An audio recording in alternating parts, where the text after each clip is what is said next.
Hello, you legends. Welcome to Velo Harmony. In today's video, we're going to talk about why some bike shops, quite a few bike shops, don't like it when customers show up with their own parts.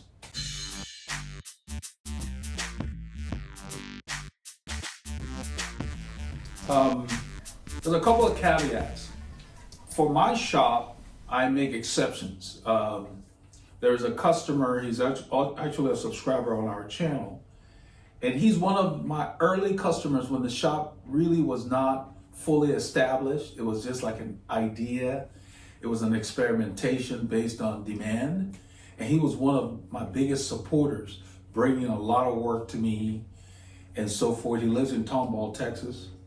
And so customers like those, a lot of shops would make leeway because these are the people that even when they go online, they bring you all their business because they're looking for parts that you obviously don't stock. That's an exception that a lot of shops would make. But if you have a relationship with the shop, like the example I'm using right now, then it's not a problem because you already know them. You're there all the time, you know the guys, whatever. If you don't have a relationship with the shop and you go online and you source your parts, you need to call and ask if it's okay. Because just like I wouldn't go to a restaurant and take groceries for them to make me a meal, you shouldn't expect all shops to do that. So if you don't know, call ahead. Now, I'm using this example, so I'm gonna stay with my first customer who has this long-term relationship here. I can count on him, rain or shine, to bring all his work here. I go above and beyond. I'm currently working on a project for him. There was a problem with the sizing of the wheel that he brought. And what I did was I did the research. I got the sizing for his bike. He actually has a trike. And I called him and told him specifically what to order. And then suggested that, oh, you need to return these and blah, blah, blah. But, so shops will do that for you when you've built this relationship. They'll tell you what to order. But don't expect a shop to do that if you've never been there before, you've done all your searching online, and then you just show up with parts.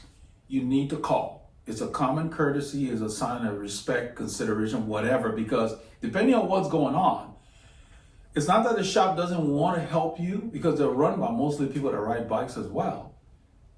They may be too busy to take your project because you're going to slow up their workflow. I'm going to use this as an example. It's not for the customer I was talking about. It's another customer. He's a new customer. What I like about him is when he came, he was very humble. He wasn't trying to impress me. He said, hey, I got this bike off of Facebook Marketplace. I watched a couple of YouTube videos because I wanted to replace the bottom bracket. And they told me to just tighten it a little more. He kind of told me what the person in the video had said. They didn't tell him about making sure the torque was right and all that kind of stuff. And not that you have to have a torque wrench, but you got to make sure they're pretty tight. But there are a lot of things that left out, and I'm going to go to it right here. So, because he was upfront and he told me what was going on, his initial problem that he explained to me was, when I'm riding my bike after I put the new bottom bracket in, it's creaking, it's making noise or whatever. That had me narrow my focus. Then he asked me, he said, I'm not familiar with, he's got hydraulic brakes. This is his first exposure to it. He said, I'm not familiar with these. So I said, how old is the bike? He says, at least 3 or 4 years old. And I've had it for at least a year. Which told me that, okay, you may want to replace the fluid in the hydraulic system, because he was saying that I want you to go over the bike and tell me what I need to do. He had a problem with the dropper post and all of that. We got that resolved. But the biggest thing was that because he was upfront with me, it helped me focus. It will help the shop focus on what problems you're having. Now, in addition to that, when he left the bike, the first thing I did, put it on the stand as you see here. These are the cranks. He has a one by. I checked the chain in his presence with a chain tool, and the chain was like, okay, maybe you don't really have to replace it, but it might be a good idea, so forth and so on. So he suggested that let's just go ahead and put a new chain on there so I know what I'm starting out with. I had him take a picture of the chain tool, the chain checker tool. I said, should you, because he came in wanting to buy a chain, but he didn't know how to size a chain during our conversation. And I'm holding the chain in my hand to sell to him. He doesn't have a chain tool to break the chain. He said he was going to use a grinder. So the conversation just started telling me no. So I said, no, you don't want to use a grinder. You need a chain tool. I showed him some of the tools we have in the shop. And he's like, well, I don't really want to invest in that because it's my first bike and blah, blah, blah. So I told him, I said, well, because he's a handy guy, he has tools for other stuff, not working on bikes. I told him, no, you don't want to use a grinder. So the metal on the chain are very hard. And you don't want to use a grinder because it's not going to give you a clean break like you would with a chain. And it takes longer. It's not the route to go. It's not the tool for the job. And so to his credit, he said, you know what? Let me just have you replace the chain instead of me buying the chain. Because when he came initially, it was to buy a chain. He didn't come with the bike. So he got in his truck. He lives close by. He went back and brought this bike. And so I got a chance to see the bike. Because after he got the exposure of what you need to quickly change a chain, he decided he did not want to invest in the tools and all of that, which makes sense. It's leading to what I'm going to cover in a bit. So then he said, the brakes are making noise when I brake, and especially the front is howling and this and that. I said, well, a lot of times it could be because of misadjustment or just dirt or whatever else.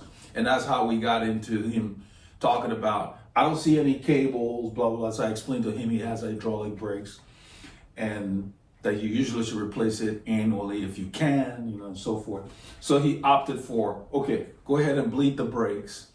He said, but my main concern is this noise that drives me crazy. He's one of these riders like me that doesn't like to hear noise when he's riding.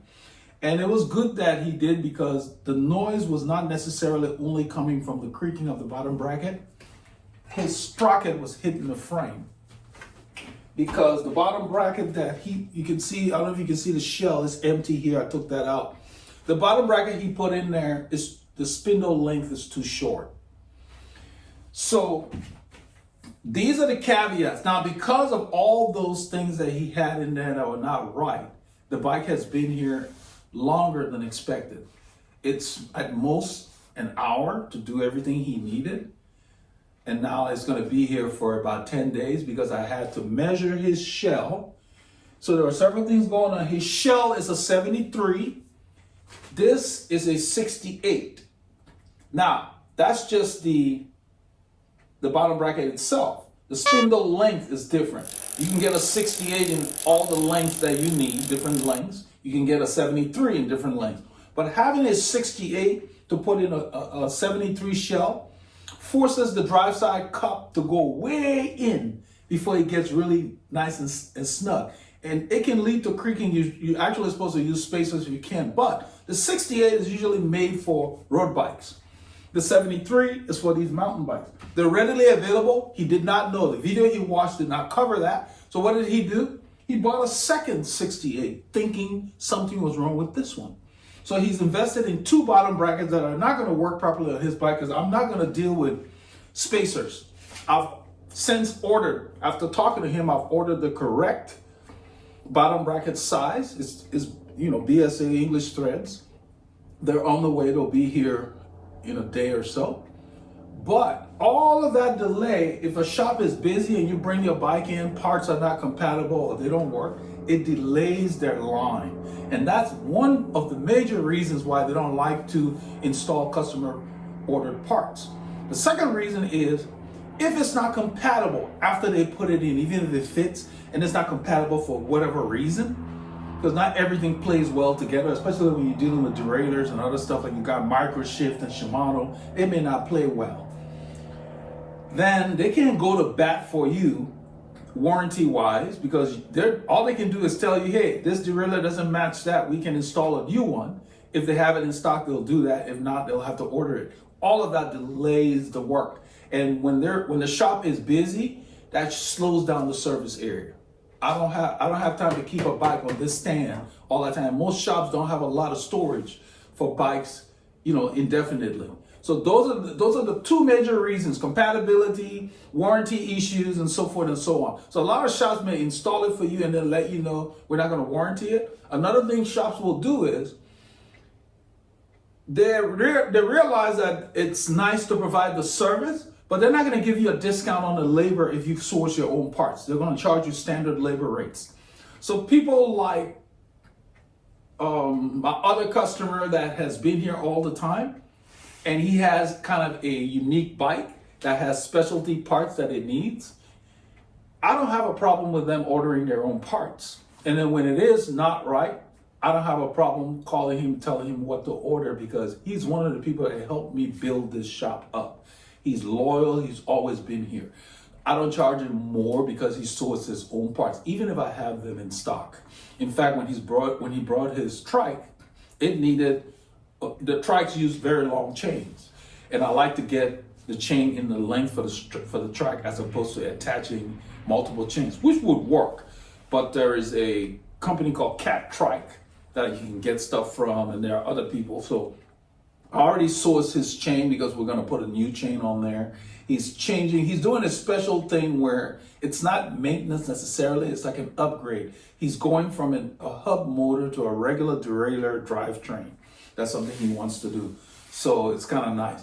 But the reason I keep mentioning him is we have a relationship here. It's understood that it's okay to just show up with your stuff, because if you have it wrong, I'll help you out, point you in the right direction. If you don't have a relationship, don't assume.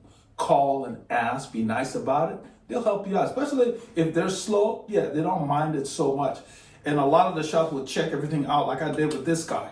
So when he brought it in, I couldn't check everything while he was here, but I literally discussed with him about the brake bleed and changing the chain. Then once he left, when I put it on the stand and took the bottom, as soon as I put it on the stand, I realized after removing the left side that the bottom bracket was way in the shell.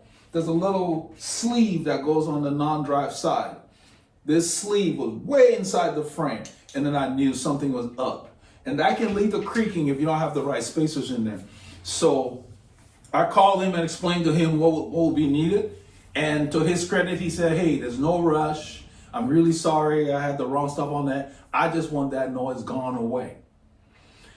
So the two things that we're fixing now, because I have the expertise to measure the shell and did a dry mock-up, because this thing, before I took it off, it actually has a mark on the frame. He was not aware. The teeth was putting a mark on his frame because it was hitting the frame. That's some of the noises that he was hearing. So he had a 113 on there. It was like the shortest length it made. So I took him to the next step up, which is a 118. But those are the things that your shop offers, because based on experience, skill, expertise that they offer that you may not get from a video. Like in his case, he's never worked on a bike. You can't depend on YouTube videos to show you everything unless you're looking at videos made by, for example, there's a guy called RJ, the bike guy.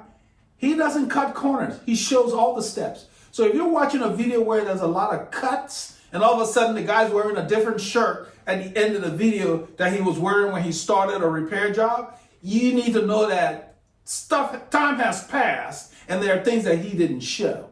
And I hate that they do that, because when you leave out steps, you create problems for the person trying to DIY. And stay away from videos that don't talk about the kind of tools you need. If you're going to DIY, you need certain tools that just make the job easier. There's no point in you trying to hack things with tools for other purposes. It just takes longer and can damage the component that you're working on. So that's the main reason. Shops don't want to be delayed. They don't want to have to deal with unhappy customers because, oh, I can't finish your job as promised because we ran into this snafu or whatever. So how I handle that is when they show up front, I let them know before they leave that these are the caveats since you got your own parts. If they don't fit, you will be hearing from me right away, and we may need to order the correct part. Because for people who have not supported the shop, I don't do research and then tell them what to order, because you're not paying me for my expertise. Because it takes a lot of time to find the correct parts. You have to know what to buy. I don't care how much money you have to know what to buy. So I just wanted to go through that today to let you all know that if you don't have a relationship, don't just assume the shop will take your little project that you sourced pieces from AliExpress and all that stuff because they may not play together. If you show up at a shop with a complete group set from Shimano and you say, I want to build my frame, chances are you stand a better chance. But even then, call first. Because a lot of shops, they don't mind building a bike. If you say, oh, I've got the frame, I've got the group set I'm going with, it's a complete group set, whatever, then they'll know that when you come in, they'll check that stuff. Because what they're checking for is to make sure, are there going to be delays once you get into the repair queue? That's what they're more concerned about, okay? So share your experiences below, but know that when you DIY and you need help with it, be willing to spend money to pay that expert for their knowledge, because they're going to take less time to do it based on their knowledge. It's their knowledge you're paying for, not so much the time. So the labor rates in the shop, you're really paying for expertise. So get used to that. A lot of people don't want to pay people for their time. They'd much rather spend money on things, but without the expertise, you can break those things that you spend a lot of money on. To that effect, there's nothing stopping you from getting your case.